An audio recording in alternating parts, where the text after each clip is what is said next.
इस घटना का संबंध पिताजी से है, मेरे सपने से है और शहर से भी है।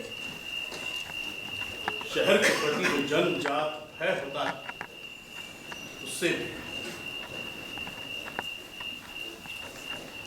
पिताजी तब 55 साल के हुए थे, दुबला शरीर, बाल बिल्कुल मक्के के भूरे जैसे सफेद, सिर पर जैसे रुई रखी हो। वो सोचते ज्यादा थे और बोलते बहुत कम। जब बोलते तो हमें राहत मिलती, लगता देर से रुकी सांस बाहर आ गई है। साथ ही साथ हमें डर भी लगता। हम बच्चों के लिए बहुत बड़ा रहस्य थे। हम जानते थे संसार के सारे ज्ञान की तिजोरी उनके पास है। दुनिया की सारी भाषाएं वो बोल सकते हैं, दुनिया उन्हें जानती है। और हमारी तरह ही डरते हुए उनका सम्मान करती है।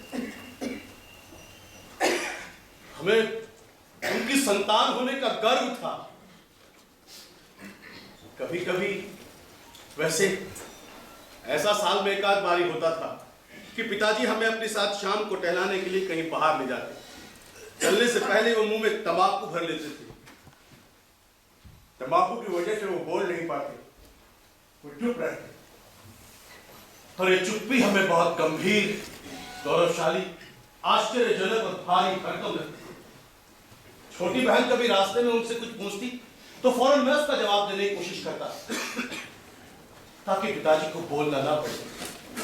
हालांकि ये काम था बहुत जोखिम भरा, क्योंकि मैं जानता था अगर मेरा जवाब गलत हुआ तो पिताजी को बोलना पड़ जाएगा और बोलने में उन्हें बहुत तकलीफ होती थी। एक तो उन्हें तंबाकू की पीक बाहर निकालनी पड़ती थी और दूसरे वो जिस दुनिया में रहते थे वहां से यहां तक आने में कठिन दूरी तय करनी पड़ती थी। हालांकि छोटी बहन के सवालों में कोई खास बात नहीं होती थी। जैसे वो यही पूछ रही थी, सामने वो चिवने की सूखी टहनी पर जो चिड़िया बैठी है उसे क्या कहते हैं? मैं चूंकि सारी चिड़ियाओं के बारे में जानता था इसलिए बतला सकता था, वो नीलकंठ है और दशहरे वाले दिन उसे जरूर देखना चाहिए। मेरी पूरी कोशिश होती है कि पिताजी आराम से रहें और सोचते रहें। मेरी और माँ की, हम दोनों की पूरी कोशिश होती कि पिताजी अपनी दुनिया में सुख चैन से रहें, उन्हें वहां से जबरन बाहर ना निकाला जाए। हालांकि ये दुनिया हमारे लिए थी बहुत रहस्यपूर्ण, लेकिन हमारे घर की, हमारे जीवन की बहुत सी समस्याओं का हल पिताजी ने इसी दुनिया में रहते हुए किया था। जैसे जब मेरे फीस की बात चली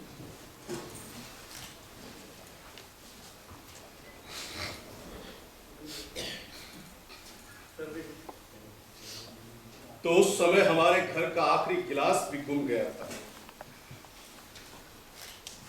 और हम सब लोटे में पानी पीते थे। 2 दिन तक पिताजी चुप रहे।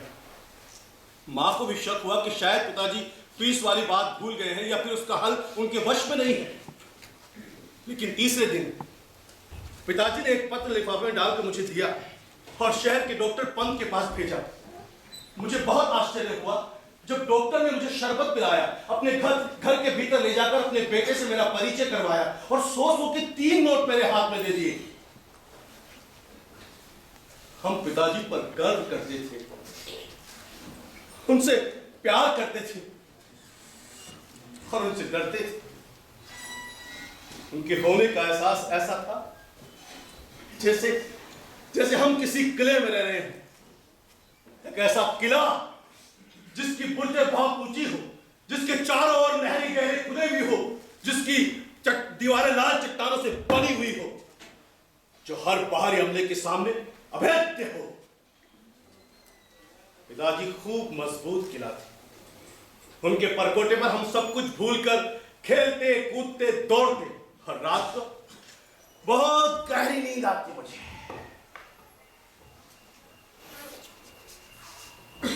लेकिन उस दिन शाम को जब पिताजी बाहर से टहल कर लौटे तो उनके टखने पर पट्टी बंधी थी। थोड़ी देर में वहां और लोग भी आ गए। पता चला कि पिताजी को तिरिच ने काट लिया है। तिरिच एक छिपकली नुमा जहरीला जानवर। हम सब जानते थे कि तिरिच का काटा आदमी बच नहीं सकता। रात को लालटेन की धुंधली मटमैली रोशनी में हमारे आंगन में गांव वालों की भीड़ जमा हो गई। पिताजी उनके बीच बैठे थे जमीन पर। फिर पास के गांव का चटवा नाई भी आया।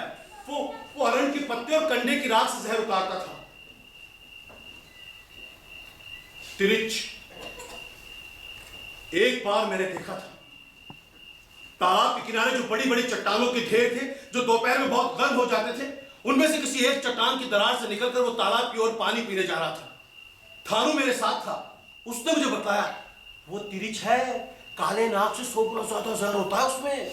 सांप तो तब काटता है जब आदमी का पैर उस पर पड़ जाए या कोई जबरदस्ती उसे तंग करे, लेकिन तिरिच वो तो आंख मिलते ही पीछे पड़ जाता है। उससे बचने के लिए आदमी को सीधा नहीं भागना चाहिए, बल्कि आधा टेढ़ा गोलमोल चक्कर काटते हुए दौड़ना चाहिए। दरअसल जब आदमी भागता है तो वो जमीन पर अपने पैरों के निशान ही नहीं छोड़ता, बल्कि वहां की धूल में अपनी गंध भी छोड़ जाता है। और तिरिच इसी गंध के सहारे दौड़ता है। थानू ने मुझे बताया तिरिच को चकमा देने के लिए आदमी को यह करना चाहिए कि पहले तो पास पास कदम रखते हुए तेज तेज चलना चाहिए, फिर 4-5 बार खूब लंबी लंबी छलांगे लगा देनी चाहिए। इससे होगा ये कि तिरिच सूंघता हुआ आएगा। जहां आदमी कदमों के निशान करीब होंगे वहां उसकी रफ्तार तेज होगी, और जहां से आकर आदमी ने छलांग मारी होगी वहां आकर वो चक्कर में पड़ जाएगा। वो तब तक इधर उधर भटकता रहेगा जब तक उसे अगले पैरों का निशान और उसमें बसी गंध नहीं मिल जाती।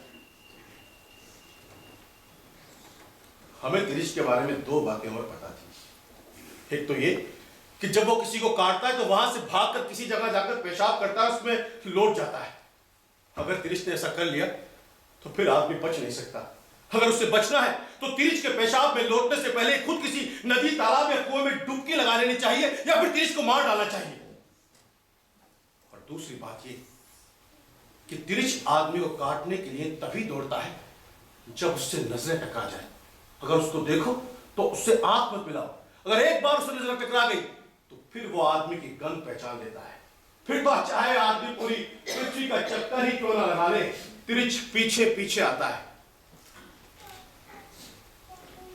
तमाम बच्चों की तरह मैं भी उस समय तिरिच से बहुत डरता था। मेरे दुःस्वप्न के सबसे खतरनाक पात्र 2 ही थे, एक तो हाथी और दूसरा तिरिच।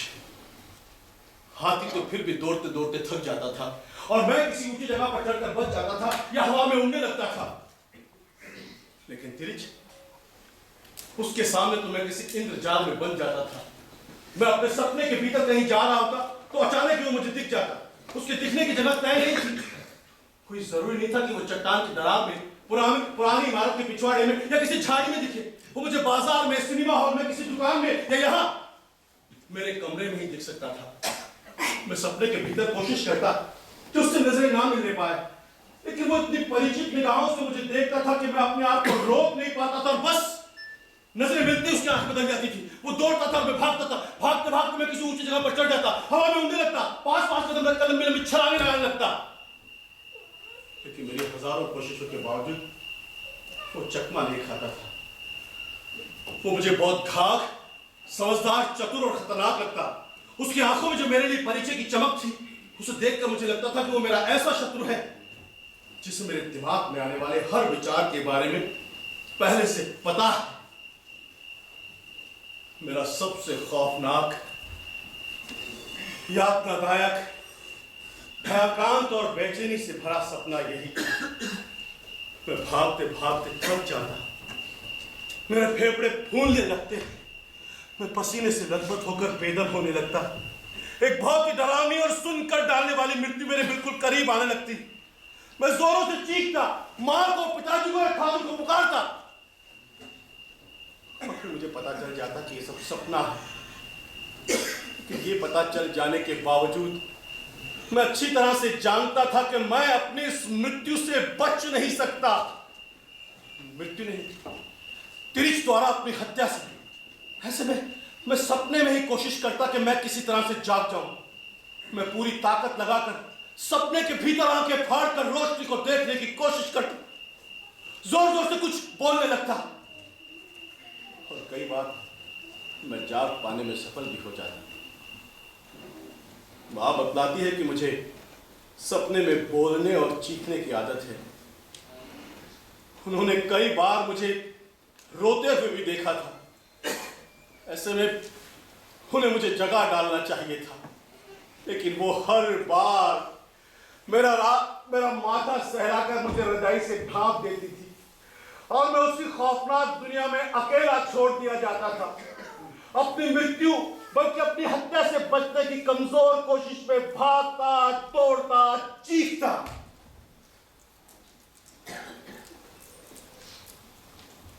वैसे धीरे धीरे मैंने अनुभवों से जान लिया था कि ऐसे मौके पर आवाज ही मेरा सबसे बड़ा अस्त्र है, जिससे मैं तिरछ से बच सकता हूं। लेकिन दुर्भाग्य से मुझे अपने इस अस्त्र की याद बिल्कुल अंतिम समय पर आती थी, तब जब वो बिल्कुल मुझे पा लेने वाला होता। अपनी हत्या की सांस से मुझे छूने लगती।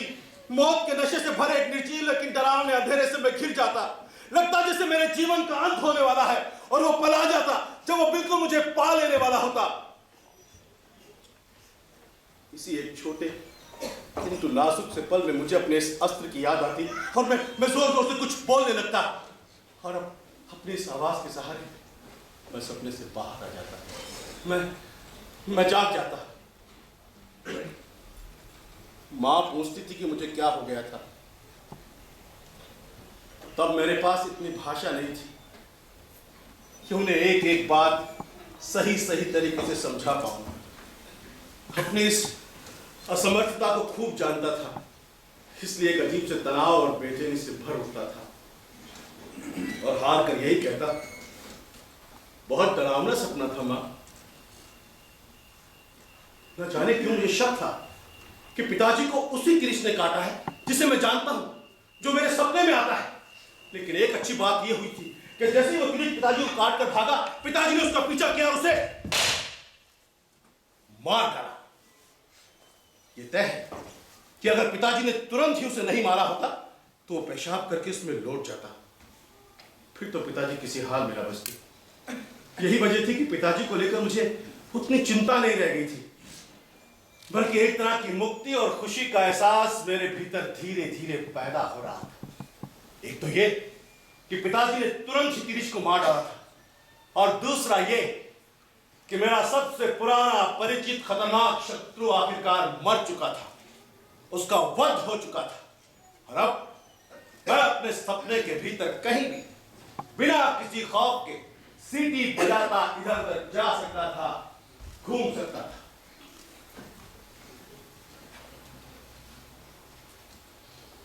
उस रात देर तक हमारे आंगन में गांव वालों की भीड़ जमा रही। पिताजी की झाड़ फूंक चलती रही। उनके काटे के जख्म को चीर कर खून बाहर भी निकाला गया और कुएं में डालने वाली लाल दवा को उसमें भरा गया। मैं निश्चिंत था।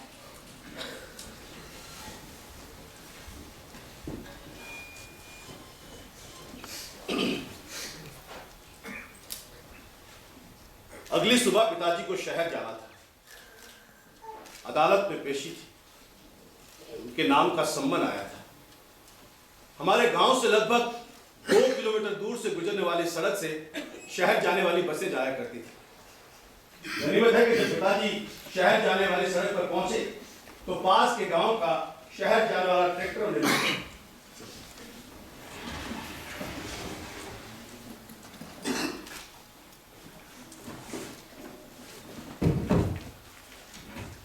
ट्रैक्टर में जान पहचान के लोग बैठे थे।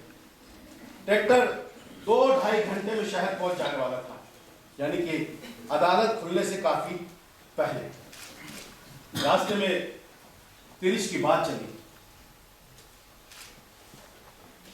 पिताजी ने अपना टखना उन लोगों को दिखाया। ट्रैक्टर में पंडित रामोकार भी बैठे थे। उन्होंने कहा, अरे मां साहब, तिरिच का जहर की खासियत यह भी हो जाए कई बार 24 घंटा बाद जब तिरिच काटे थे ना, आप लोग असर दिखाबो शुरू कर दे, इसलिए अब आपने निश्चिंत नहीं होना चाहिए। ट्रैक्टर में बैठे लोगों ने पिताजी का ध्यान एक और बड़ी गलती की तरफ खींचा। उन्होंने कहा, अरे मार साहब, ये तो आप बढ़िया करया कि भी 30 तक तुरंत ही मार डाले, पर फिर बीबी ने यहाँ न छोड़ना चाहिए जो कम से कम चढ़ा धार कर देता। ट्रैक्टर में बैठे लोगों का मानना था कि बहुत से कीड़े मकोड़े और जीव जंतु रात में चंद्रमा की चांदनी में भीग कर दोबारा जी उठते हैं। चांदनी में जो शीत और ओस होता है उसमें अमृत होता है, और ये देखा गया है कि जिस सांप को मरा हुआ समझकर रात में यूं ही फेंक दिया जाता है, वो चंद्रमा की चांदनी में भीग कर दोबारा जी उठता है, भाग जाता है और हमेशा बदला लेने की ताक में रहता है। ट्रैक्टर में बैठे लोगों को शक था कि कहीं ऐसा ना हो कि रात में दोबारा जी उठने के बाद वो तिरिक पेशाब करके उसमें लौट जाए।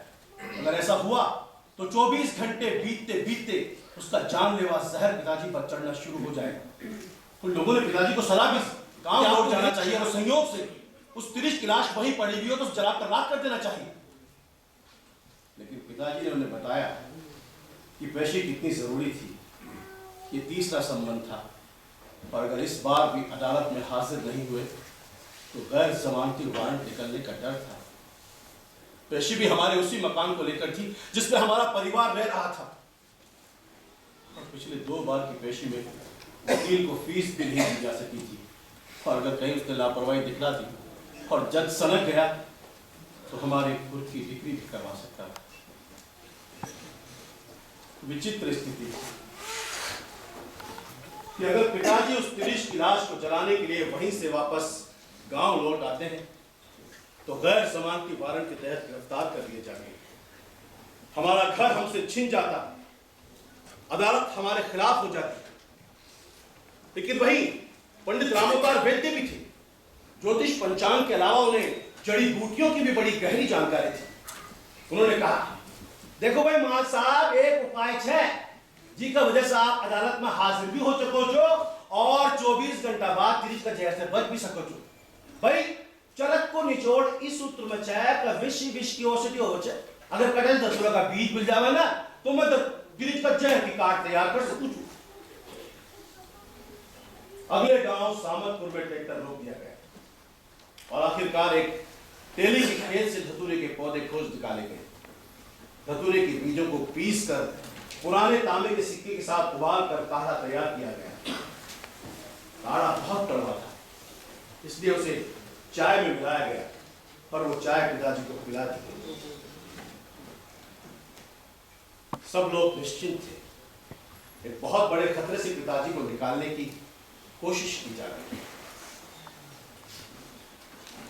मुझे तिरिश के बारे में तीसरी बात और पता थी, जो पिताजी के जाने के बहुत घंटों बाद अचानक याद आ गई थी।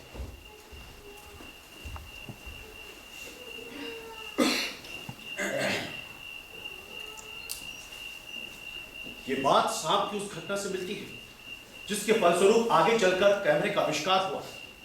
माना यह जाता है कि जब कोई आदमी किसी सांप को मार रहा होता है तो सांप मरने से पहले अंतिम बार उस व्यक्ति के चेहरे को बड़े गौर से देखता है, और आदमी उसकी हत्या कर रहा होता है और वो टकटकी बांध कर उसके चेहरे की एक एक बारीकी को अपने आंख के भीतरी पर्दे में दर्ज कर रहा होता है। बाद में सांप की मृत्यु के बाद उसके आंख के भीतरी पर्दे में उस व्यक्ति का चेहरा स्पष्ट दर्ज हो जाता है।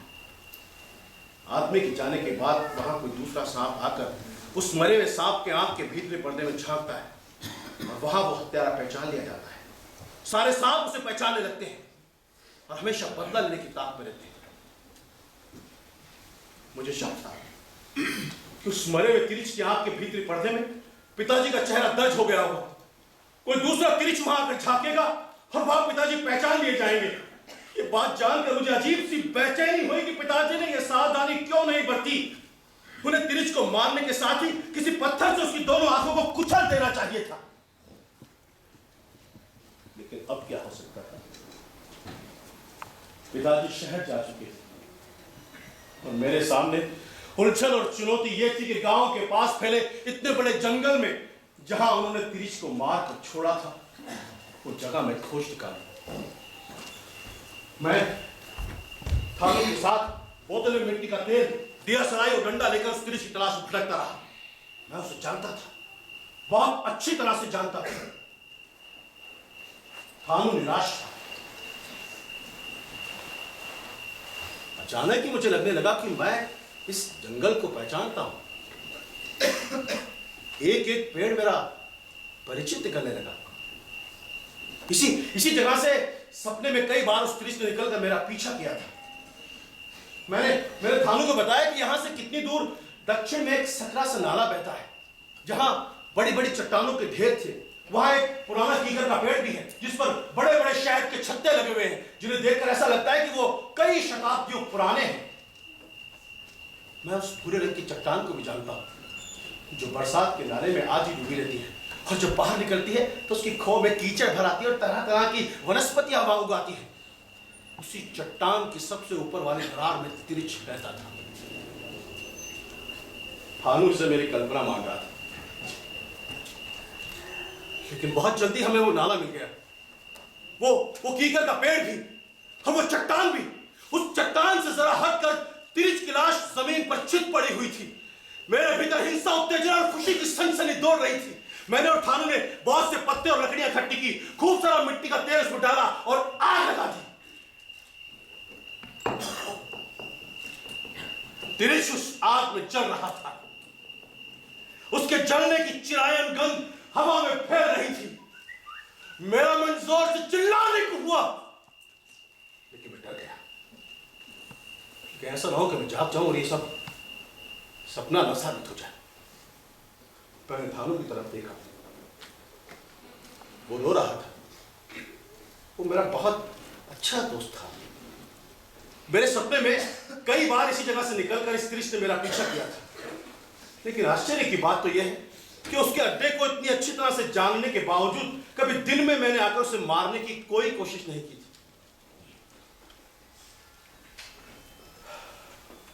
आज मैं बेतहाशा खुश हूं।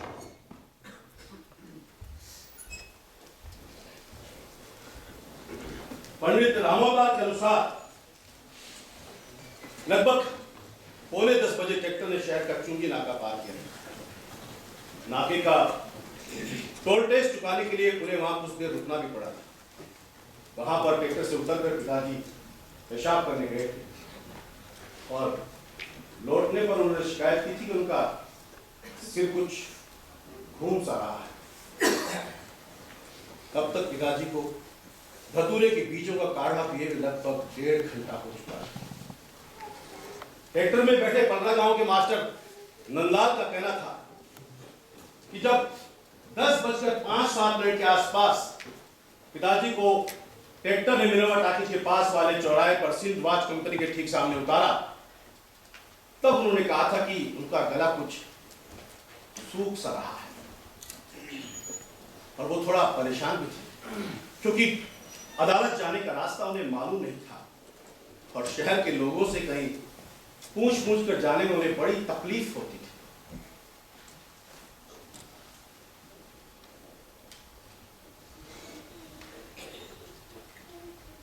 पिताजी के साथ एक दिक्कत थी। उन्हें गांव और जंगल की पगडंडियां तो याद रहती थी, लेकिन शहर की सड़कों को वो भूल जाते थे। शहर वो बहुत कम जाया करते थे। जाना ही पड़े तो अंतिम समय तक टालते रहते थे, तब तक जब तक कि जाना बिल्कुल जरूरी ना हो जाए। कई बार तो ऐसा भी हुआ कि वो सारा सामान लेकर शहर के लिए रवाना हुए और कुछ देर बाद वापस लौट आए। बहाना ये कि बस छूट गई थी, जबकि हम सब जानते थे कि ऐसा नहीं हुआ। पिताजी ने बस को आते हुए देखा होगा, फिर वो वहीं कहीं बैठ गए होंगे, पान खाने या पेशाब करने। फिर उन्होंने देखा होगा कि बस छूट रही है, तो उन्होंने थोड़ा सा और समय लिया होगा, और जब बस ने रफ्तार पकड़ ली होगी तो उसके पीछे कुछ दूर तक भागे होंगे और फिर गुस्सा और अफसोस जाहिर करते हुए वापस लौट आए। ऐसा करते हुए शायद उन्हें स्वयं भी लगने लगता हो कि बस कुछ छूट गई। ऐसे में जबकि हम सब मान चुके होते थे कि पिताजी शहर जा चुके हैं, वापस लौट कर हमें चकित करने लगे।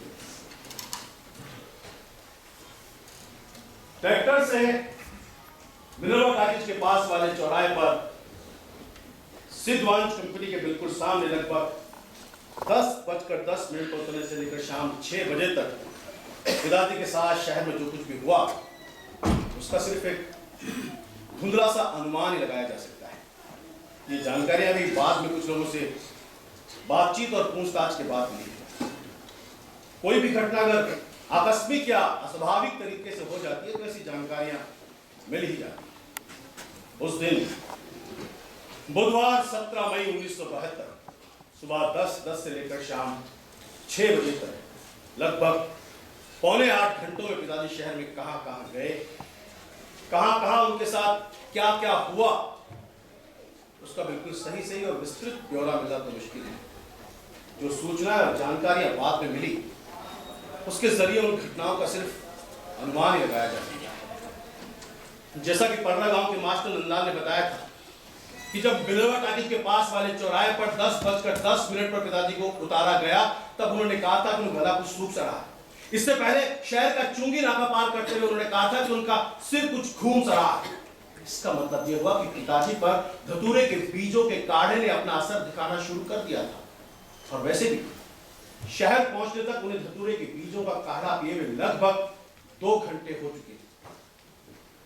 मेरा अपना अनुमान है कि इस बीच पिताजी ने कुछ लोगों से अदालत जाने का रास्ता पूछा। इसके पीछे उनका विचार रहा हो कि वहां जाकर वो अपने वकील एसएन अग्रवाल से पानी मांग लेंगे, लेकिन उनके पूछने पर या तो लोग तेजी से आगे बढ़ गए होंगे या फिर किसी ने इतनी जल्दबाजी और बौखलाहट में कुछ बताया होगा जिसे वो ठीक से समझ नहीं पाए होंगे और सिर्फ अपमानित, दुखी और परेशान होकर रह गए होंगे। शहर में ऐसा होता ही। बीच के 45 मिनटों के बारे में मेरा अपना अनुमान है कि इस बीच पिताजी को प्यास बहुत लगी हुई और वो अपना गला भिगोने के लिए किसी होटल या ढाबे के सामने गए भी होंगे। लेकिन जैसा कि मुझे उनके स्वभाव के बारे में पता है वो वहां कुछ देर खड़े रहे होंगे, फिर एक गिलास पानी मांगने का फैसला नहीं कर सके होंगे। उन्होंने एक बार मुझे बताया था कि कई साल पहले गर्मियों के दिनों में जब उन्होंने किसी होटल से पानी मांगा था तो वहां के नौकर ने उन्हें गालियां दी। पिताजी बहुत संवेदनशील थे, इसलिए उन्होंने अपने प्यास को दबाया होगा और वहां से चल पड़े।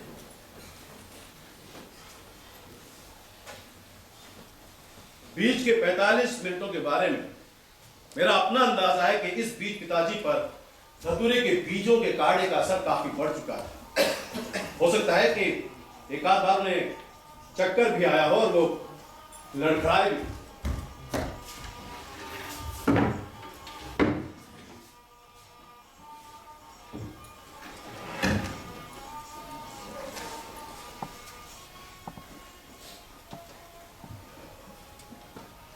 लगभग 11 बजे पिताजी देश बंधु मार्ग पर स्थित स्टेट बैंक ऑफ इंडिया की इमारत में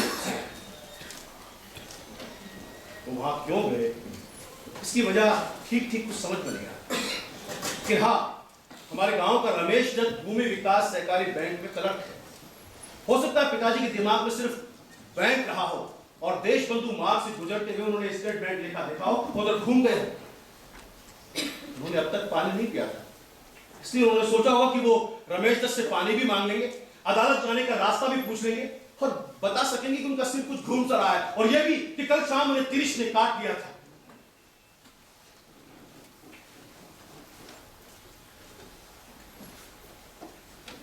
बैंक के कैशियर अग्निहोत्री के अनुसार देखिए उस समय लगभग 11:01 हुए थे। मैं कैश रजिस्टर चेक कर रहा था। मेरी मेज पर हजारों रुपए की गड्डियां रखी हुई थी। तभी वो वहां आए। उन्होंने अचानक कुछ कहा जिसकी वजह से मैं डर गया। अमूमन इस हुलिये के आदमी बैंक के इतने भीतर तक नहीं पहुंच पाते। हाँ, अगर मैंने उन्हें 1-2 मिनट पहले से अपनी ओर आते हुए देख लिया होता तब शायद मैं इतना नहीं डरता। लेकिन हुआ यह कि मैं पूरी तरह कैश रजिस्टर चेक करने में डूबा हुआ था। तभी वहां आए और उन्होंने अचानक जोर से कुछ कहा। अचानक सिर उठाते ऐसे आदमी के अपने करीब देखकर मैं डर गया। मेरे मुंह से चीख निकल पड़ी, मैंने घंटी बजा दी। कैशियर की चीख और घंटी की आवाज सुनकर वहां दूसरे कर्मचारी दौड़ पड़े। तब तक नेपाली चौकीदार थापा ने पिताजी को दबोच लिया था और मारते हुए कॉमन रूम की तरफ ले जा रहा था। बैंक के चपरासी रामकिशोर, जिसकी उम्र लगभग 45 के आसपास, उसने बताया कि मुझे लगा कोई शराबी घुस आया है और चूंकि मेरी ड्यूटी बैंक के मुख्य दरवाजे पर थी तो ब्रांच मैनेजर मुझे चार्जशीट भी कर सकता था। लेकिन हुआ ये कि जब बैंक के कर्मचारियों द्वारा पिताजी को मारा पीटा जा रहा था तभी उन्होंने अंग्रेजी में कुछ बोलना शुरू कर दिया। इससे कर्मचारियों का शक उन पर बढ़ गया और इसी बीच शायद असिस्टेंट ब्रांच मैनेजर मेहता ने यह कह दिया, इस आदमी की अच्छी तरह तलाशी लेना, इसके बाद ही बाहर जाने देना। बैंक के चपरासी राम किशोर के अनुसार उस समय उनका चेहरा अजीब तरह से डरावना हो गया था, चेहरे पर धूल लगी थी। बैंक के कर्मचारियों ने पिताजी को ज्यादा मारने पीटने की बात से इनकार किया, लेकिन बैंक के बाहर दरवाजे के बिल्कुल पास लगी पान की दुकान पर बैठने वाले गुन्नू ने एक बात बताई थी। उसने कहा कि जब लगभग 11:30 बजे के आसपास पिताजी बैंक से बाहर आए तो उनके कपड़े फटे हुए थे, निचला होठ कटा हुआ था, आंखों के नीचे सूजन और कत्थई चकत्ते थे। ऐसे चकत्ते बाद में नीले या बैंगनी पड़ जाते। इसके बाद 11:30 बजे से लेकर 1 बजे के बीच पिताजी कहां गए इसकी कोई जानकारी नहीं। लेकिन हाँ, पान की दुकान पर बैठने वाले गुन्नू ने एक बात बताई थी, हालांकि वो उसके लिए पूरी तरह स्पष्ट नहीं था, या हो सकता है कि बैंक के कर्मचारियों के डर की वजह से वो साफ साफ बताने से कतरा रहा हो। उसने कहा था कि जब पिताजी बैंक से बाहर आए तो उन्होंने कहा था कि उनके रुपये और कागजात बैंक के चपरासियों ने छीन लिए। गुन्नू का कहना था कि हो सकता है उन्होंने कुछ और कहा हो, क्योंकि वो साफ साफ कुछ बोल नहीं पा रहे थे, उनका निचला होठ कटा हुआ था, मुंह से लार आ रही थी, उनका दिमाग सही नहीं था। मुझे लगता है कि अब तक पिताजी पर धतूरे के बीजों और काढ़े का असर काफी बढ़ चुका है। पंडित रामोदास इस बात से इनकार करते। उनका कहना है, अरे बावड़ों को कहीं धतूरे का बीज तो होली कतना में पान का साथ भी कोटा जावे छे, पर यान कदी न हो कोई आदमी पूरी तरह से पागल हो जावे। अरे भाया या हो सके छे कि बी टाइम पर व्यापक धतूरा जो आपने त्रिच ना बी को जड़ चढ़बो शुरू हो गयो हो, या यह भी हो सके छे कि जब बैंक का कर्मचारी बेने मार रहा पीट रहा छे ना, जब बैंक का माथा का पाछाड़ी कोई चोट लागी जैसे भी का दिमाग सनक गयो। क्योंकि मुझे लगता है कि उस वक्त पिताजी को थोड़ा बहुत होश था और वो पूरी कोशिश कर रहे थे कि किसी तरह वो बाहर निकल जाए। या हो सकता है कि एक आध बार उनके दिमाग में विचार आया हो कि कम से कम बैंक जाकर अपने कागजात तो वापस मांगना है। फिर ऐसा करने की उनकी हिम्मत नहीं पड़ी, वो डर गए होंगे। उन्हें उनके जीवन में पहली बार इस बुरी तरह से मारा पीटा गया। दादी का शरीर बहुत दुबला था, उन्हें बचपन से एपेंडिक्स की शिकायत थी। या हो सकता है कि तब तक पिताजी का दिमाग इस काबिल नहीं रहा हो कि वो किसी चीज पर सोच पाए और अचानक ही विचारों जैसे बुलबुले और झटकों के वश में किधर भी चल पड़ते।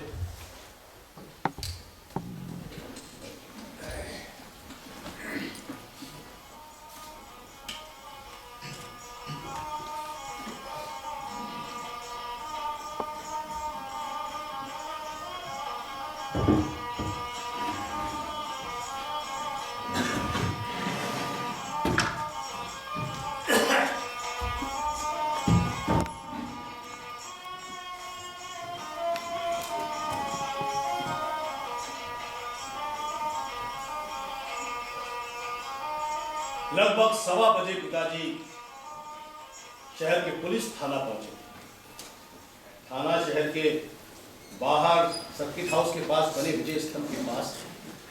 आश्चर्य की बात यह कि थाने से लगभग 1 किलोमीटर दूर अदालत भी थी। अगर पिताजी चाहते तो 10 मिनट में वहां से पैदल अदालत पहुंच सकते थे। लेकिन सवाल ये उठता है कि थाने पहुंचने तक पिताजी के दिमाग में अदालत जाने वाली बात रह भी गई थी। उनके कागजात उनके पास थे।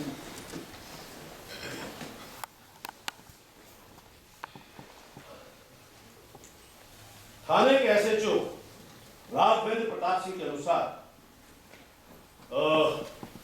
उस समय लगभग 1:15 हुए। मैं घर से लाया टिफिन को खोलकर लंच लेने की तैयारी कर रहा। टिफिन में आज पराठों के साथ करेले रखे हुए थे और करेले में खा नहीं सकता, इसी उलझन में था कि क्या करूं। तभी वो वहां आए। उनके शरीर पर कमीज नहीं थी, पैंट फटी हुई थी, घुटने के नीचे रगड़ा दाखिल करने के निशान थे। जरूर किसी बहाल ने टक्कर मारी। थाने में उस वक्त एक सिपाही गजाधर प्रसाद शर्मा मौजूद था। सिपाही ने बताया और जनाब मैंने उसे रोकने की बहुत कोशिश की, लेकिन वो मेरी आवाज नहीं सुनी और ऐसे साहब के टेबल तक पहुंच। खाने के ऐसे जो राघवेंद्र प्रताप सिंह के अनुसार करोड़ों की वजह से वैसे ही मेरा मूड ऑफ था। 13 साल के विवाहित जीवन में पत्नी ये नहीं जान पाई थी कि मुझे कौन सी चीज नापसंद है, इतनी नापसंद कि मैं उन चीजों से घृणा करता हूं। मैंने अभी निवाला तोड़कर मुंह में रखा ही था कि तभी वो आए। उनके चेहरे पर धूल लगी हुई थी जिसमें से उल्टी की बहुत तेज बास आ रही थी। मैंने कहा क्या है? जवाब में उन्होंने जो कुछ कहा उसे समझना बहुत मुश्किल था। मैंने गुस्से से सिपाही की आवाज दी, सिपाही पिताजी को घसीटता हुआ बाहर ले गया। ऐसे जो राघवेंद्र प्रताप सिंह बाद में पछता रहे, उन्होंने बताया कि मुझे क्या मालूम कि बकेली ग्राम का प्रधान और भूतपूर्व अध्यापक, अगर पता होता तो उन्हें कुछ ही देर थाने में बिठा लेता और बाहर न जाए। सिपाही ने पिताजी को मारने पीटने की बात स्वीकार। उसका कहना था कि जब वो आए तो मैंने देखा था कि उनके ठुड्डी के नीचे और कोहनियों पर रगड़ा खाकर गिरने के निशान, वो कहीं गिरे होंगे या किसी वाहन ने उन्हें टक्कर मारी। थाने से निकलने के लगभग 1.5 घंटे बाद पिताजी कहां भटकते रहे इसकी कोई जानकारी नहीं। मिनरवा टॉकीज के पास वाले चौराहे पर जब ट्रैक्टर से 10:10 में उतरे थे, तब से लेकर अब तक उन्होंने कहीं पानी पिया था या नहीं, इसका पता लगाना था। इसकी संभावना ही बहुत कम बनती है। हो सकता है कि तब तक पिताजी का दिमाग इस काबिल ही न रहा हो कि वो प्यास को याद भी रख सके। लेकिन अगर वो थाने पहुंचे थे तो अपने नशे के बावजूद उनके दिमाग में कहीं ना कहीं ये बात जरूर रही होगी कि वो वहां जाकर बकेली जाने वाली सड़क के बारे में पता कर लेंगे या फिर उस ट्रैक्टर के बारे में पूछेंगे, या हो सकता है कि अपने रुपए और कागजात छिन जाने की रिपोर्ट वहां दर्ज करवा देंगे। ये सोचने के करीब पहुंचना ही अपने आप में परेशान कर डालने वाला है कि पिताजी उस समय सिर्फ तिरिच के जहर और धतूरे के नशे के खिलाफ नहीं लड़ रहे थे, बल्कि हमारे मकान को बचाने की चिंता भी उनकी नशे की नींद में से बार बार सिर उठा रही थी। यह भी हो सकता है कि अब तक उन्हें लगने लगा हो कि सब सपना है और जैसे वो जागेंगे सब ठीक हो जाए।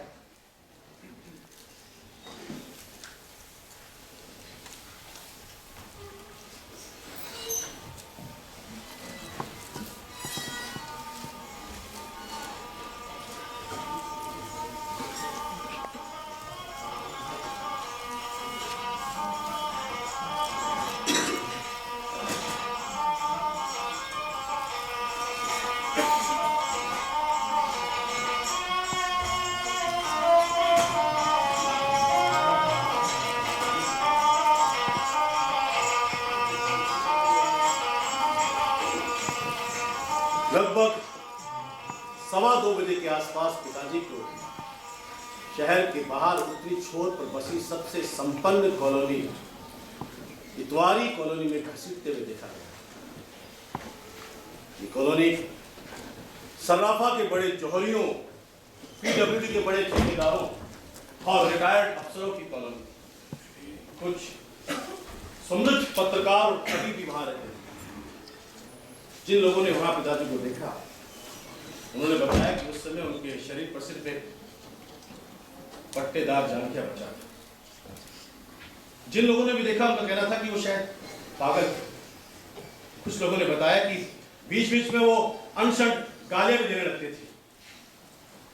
बाद में उसी कॉलोनी में रहने वाले रिटायर्ड तहसीलदार सोनी साहब और शहर के बड़े अखबार के विशेष संवाददाता और कवि सत्येंद्र थपलियाल ने बताया कि उन्होंने पिताजी के बोलने को ठीक से सुना।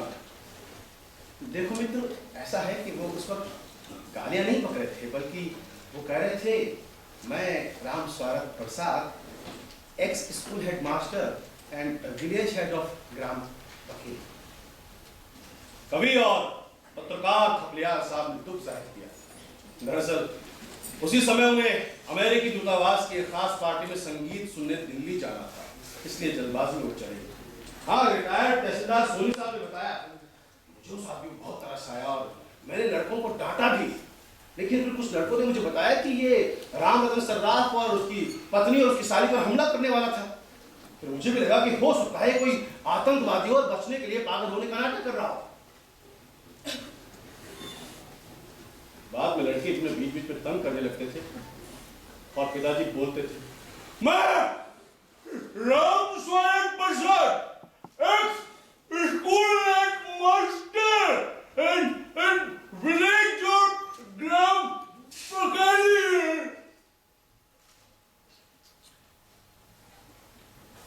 अगर हिसाब लगाया जाए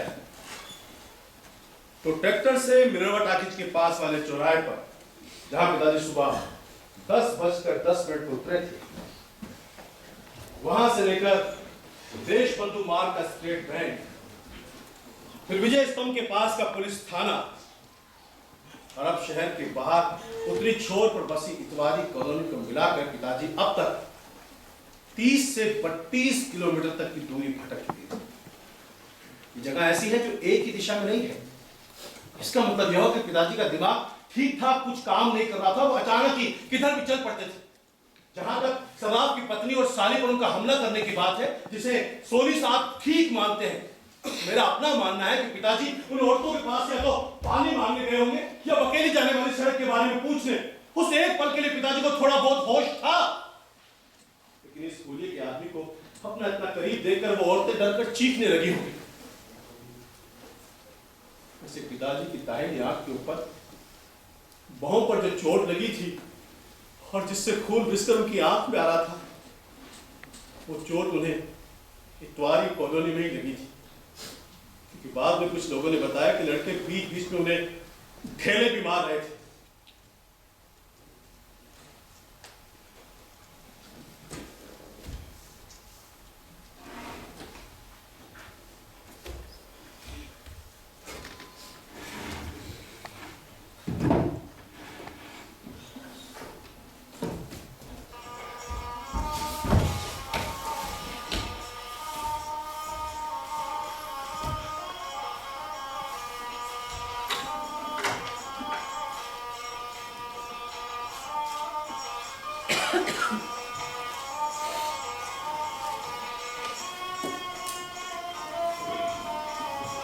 वो जगह इतवारी कॉलोनी से बहुत दूर है, जहां पर पिताजी को सबसे ज्यादा चोटें लगी। नेशनल रेस्टोरेंट नाम के सस्ते से ढाबे के सामने वाली जगह पर पिताजी गिर गए थे। इतवारी कॉलोनी से जो लड़कों का झुंड उनके पीछे लगा था, उसमें कुछ बड़ी उम्र के लड़के भी शामिल हो गए। ढाबे में काम करने वाले नौकर सत्य का कहना था, और साहब जी, एक बार उन्होंने गलती ये की थी कि उन्होंने भी गुस्से में आकर लड़कों की तरफ ढेले मारने शुरू कर दिए थे। उनमें से एक ढेला 7-8 साल के लड़के विकी अग्रवाल को लग गया था, जिसे बाद में बहुत टाके आए। इसके बाद तो भीड़ बहुत हिंसक हो गई थी, चारों तरफ चहल्ला मचा रहे थे और पिताजी पे ईंटें ढेले मार रहे थे। ढाबे के मालिक सरदार सतनाम सिंह के अनुसार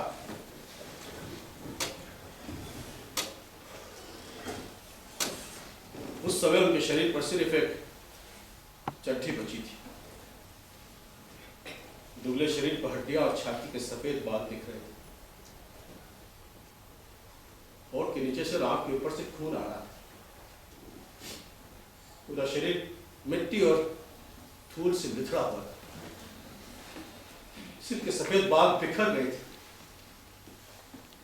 सतनाम सिंह ने दुख के साथ कहा, ओए मैनू की पता सी कि ये इंसान इज्जतदार साग रसूख वाला इंसान है, और नसीब के फेर में इसकी यह हालत हो गई।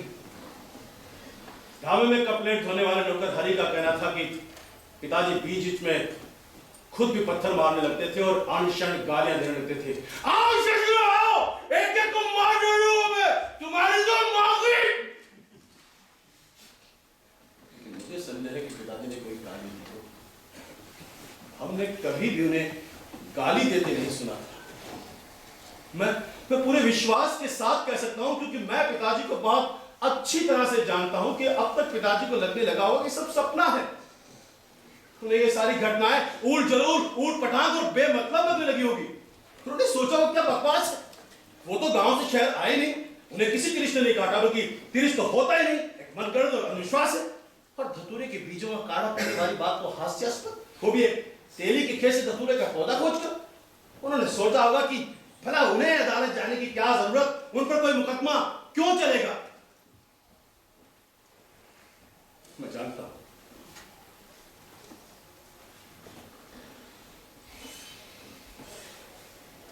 मैं जानता हूं कि जैसा सुरंग जैसा लंबा सम्मोहक लेकिन डरावना सपना मुझे आता था, पिताजी को भी जरूर आता रहा होगा। मेरी और उनकी बहुत सी बातें बिल्कुल मिलती जुलती हैं। मुझे लगता है कि अब तक पिताजी अच्छी तरह से मान चुके होंगे कि ये झूठ है, अवास्तविक है, सपना है, और उससे जागकर बाहर निकलने की कोशिश भी करते रहे होंगे। या वो जोर जोर से गालियां बक लेते थे, वो भी इसी कठिन कोशिश में कि अपनी इस आवाज के सहारे सपने से बाहर आ जाए।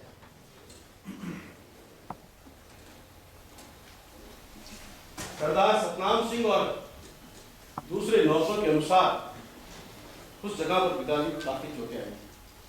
उनकी कनपटी, माथे और शरीर के कई हिस्सों पर ढेले और ईंटें आकर लगी थी। सड़क का ठेका लेने वाले अरोड़ा के 20-22 साल के लड़के संजू ने उन्हें 2-3 बार लोहे की रॉड से भी मारा था। सत्य का तो कहना था, वो साहब जी, इतनी चोट से तो कोई भी आदमी मर सकता है। मुझे ये जानकर एक अजीब सी राहत मिलती है और मेरी फंसती हुई सांसें ठीक हो जाती है। तो उस समय पिताजी को कोई दर्द महसूस नहीं होता रहा। वो पूरी तार्किकता और गहराई के साथ ये मान चुके होंगे कि सब सपना है और जैसे वो जागेंगे सब ठीक हो जाएगा। आंगन बुहार की मां नजर आएगी, फर्श पर सोते मैं या छोटी बहन दिख जाएंगे या गौराइयों का झुंड। हो सकता है कि उन्हें इस अजीब और गरीब सपने पर बीच बीच में हंसी भी आई। अगर उन्होंने खुद भी गुस्से में आकर लड़कों की तरफ ढेले मारने शुरू कर दिए थे तो इसकी पहली वजह तो यही थी कि वो अच्छी तरह से जानते थे कि ये ढेले सपने के भीतर जा रहे हैं, इससे किसी को कोई चोट नहीं आएगी। हो सकता है पूरी ताकत के साथ पत्थर मारकर वो इंतजार करते रहे हो कि जैसे वो ढेला जाकर किसी के सिर से टकराएगा उसका माथा नष्ट होगा और एक ही झटके में स्वप्न के टुकड़े टुकड़े बिखर जाएंगे और वास्तविक संसार की बेतहाशा रोशनी भीतर आने लगेगी। उनका जोर जोर चिल्लाना भी दरअसल गुस्से की वजह से नहीं था, बल्कि वो मुझे, मां को या किसी को भी पुकार रहे थे कि अगर वो अपने आप इस सपने से जाग पाने में सफल ना भी हो पाए तब भी कोई भी आकर उन्हें जगा दे।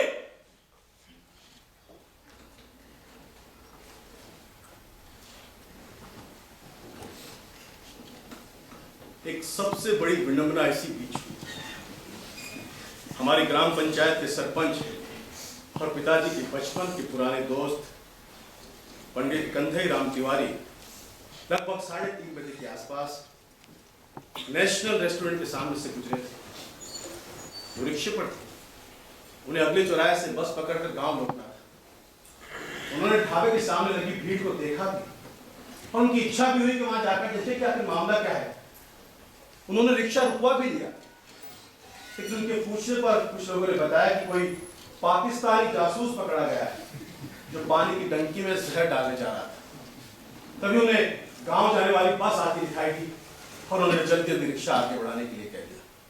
अगर उस बस के आने में 1-2 मिनट की भी देरी हो जाती तो निश्चय ही वो वहां जाकर देखते और वहां पिताजी को पहचान लेते। राज्य परिवहन की ये बस अमूमन आधा पौन घंटा देरी से चला करती थी, लेकिन उस दिन फिर संयोग ही समय पर आ गई।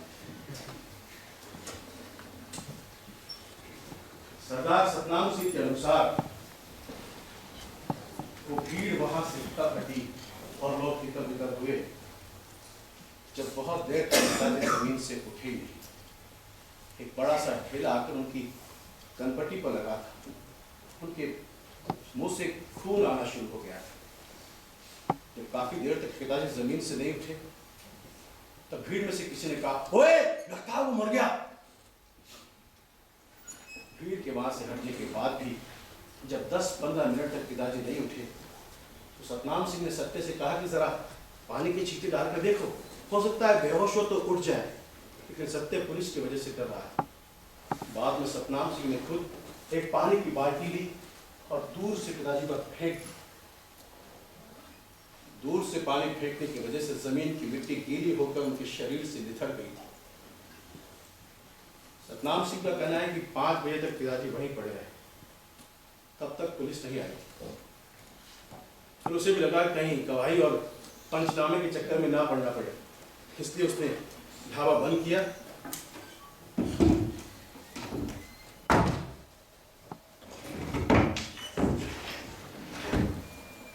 और डिलाइट टॉकीज में आन मिलो सजना फिल्म देखने चला गया।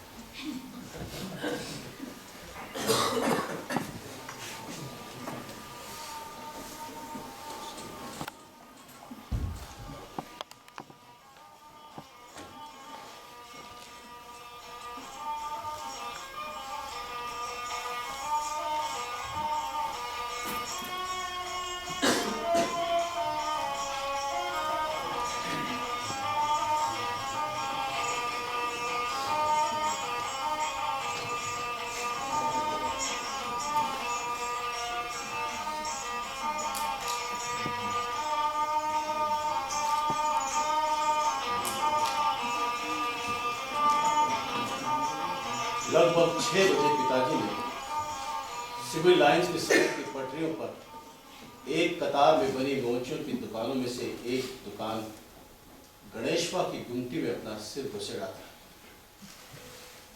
उस समय उनके शरीर पर चड्डी भी नहीं बची थी और वो एक चौपाई की तरह रेंग रहे थे। गणेशवा हमारे गांव के तालाब के पार वाले टोले का मोची है।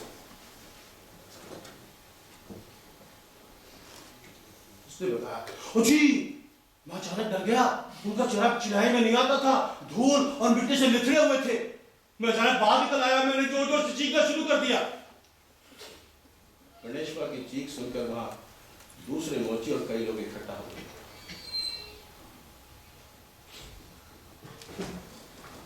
जब उन लोगों ने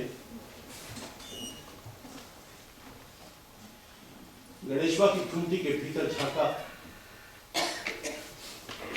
तो उसके सबसे अंतरे कोने पे टूटे फूटे जूतों, रबड़ के टुकड़ों और चिथड़ों के पीठ पिताजी दुबके हुए थे।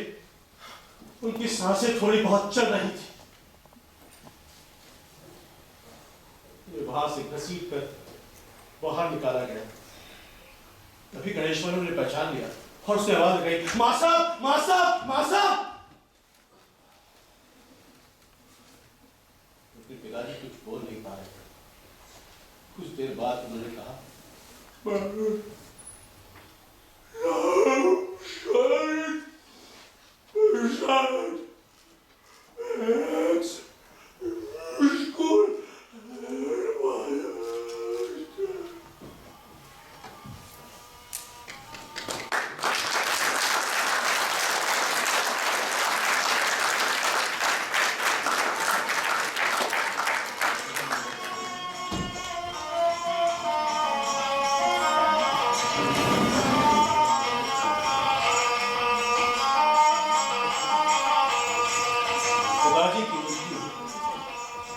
लगभग 6:15 बजे दिन था, बुधवार 17 मई 1965।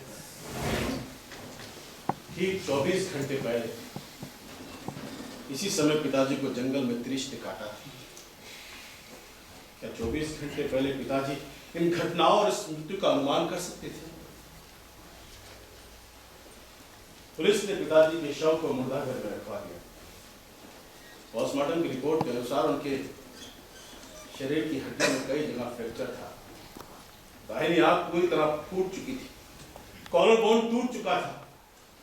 रिपोर्ट के अनुसार उनकी मृत्यु अत्यधिक रक्तस्राव और मानसिक आघात की वजह से हुई थी। उनका आमाशय खाली था, पेट में कुछ भी नहीं था। शरीर की धतूरे के बीजों का काढ़ा उल्टियों द्वारा पहले ही बाहर निकल चुका था। थानू का कहना है कि अब तो यह सिद्ध हो गया कि तिरिच के जहर से कोई नहीं बच सकता। ठीक 24 घंटे बाद उसने अपना असर दिखाया और पिताजी की मृत्यु हुई। पंडित रामोतार भी ऐसा ही मानते हैं। शायद वो इसलिए ऐसा मानते हो कि वो अपने आप को विश्वास दिलाना चाहते हैं कि पिताजी की मृत्यु का धतूरे के बीजों के काढ़े से कोई संबंध नहीं है।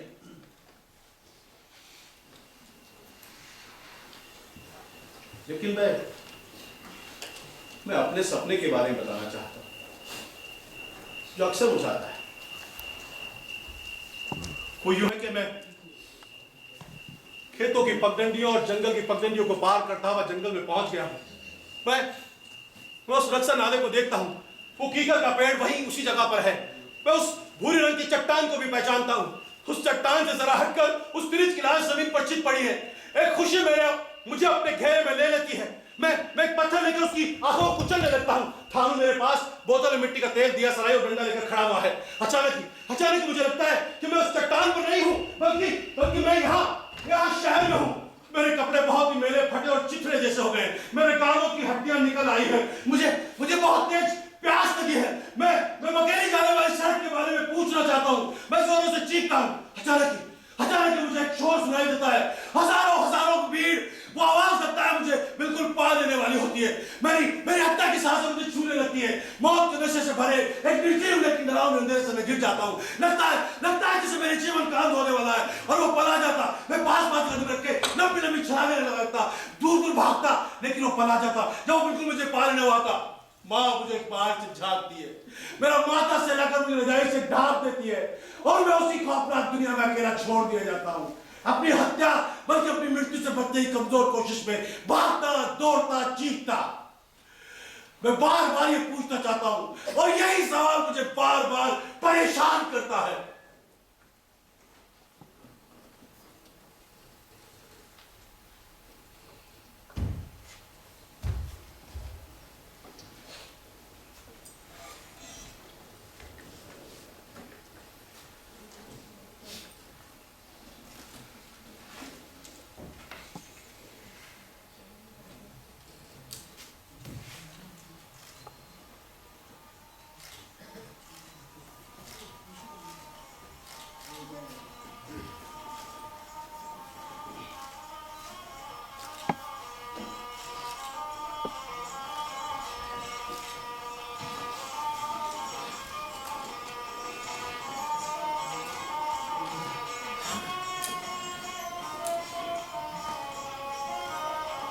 यही सवाल मुझे बार परेशान करता है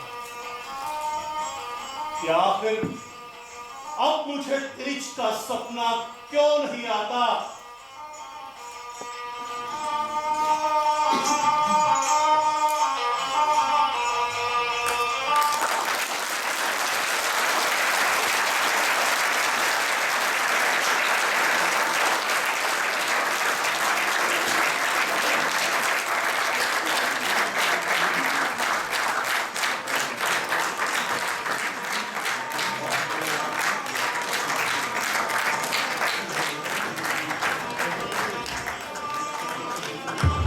आप देख रहे थे तिरिच, मंच पर जफर खान।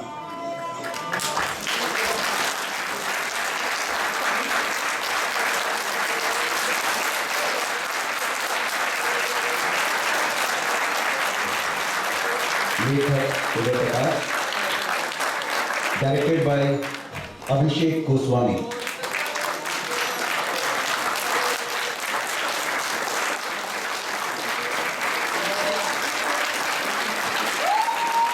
प्रकाश व्यवस्था यशीश पटेल। ध्वनि प्रभाव दधीची पटेल। सेट विजय बंजारा,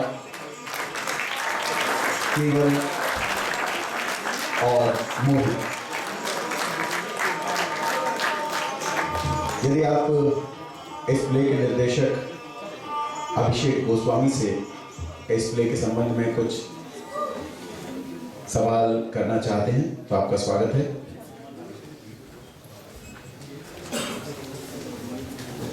ठीक 4 बजे आज की अगली प्रस्तुति थोड़ा ध्यान से का मंचन किया जाएगा। सोलो बाय मल्लिका तनेजा।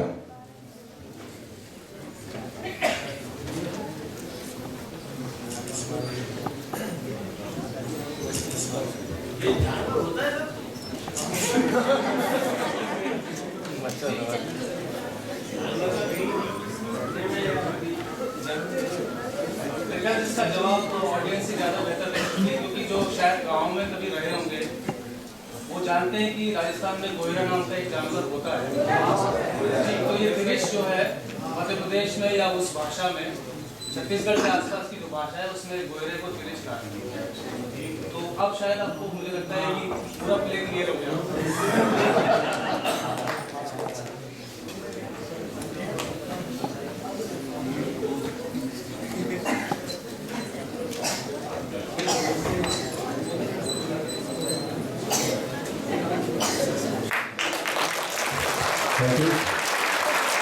आपको याद दिला दें कि अभी 2 एकल प्रस्तुतियां, थोड़ा ध्यान से, और हम बिहार में चुनाव लड़ रहे हैं का मंचन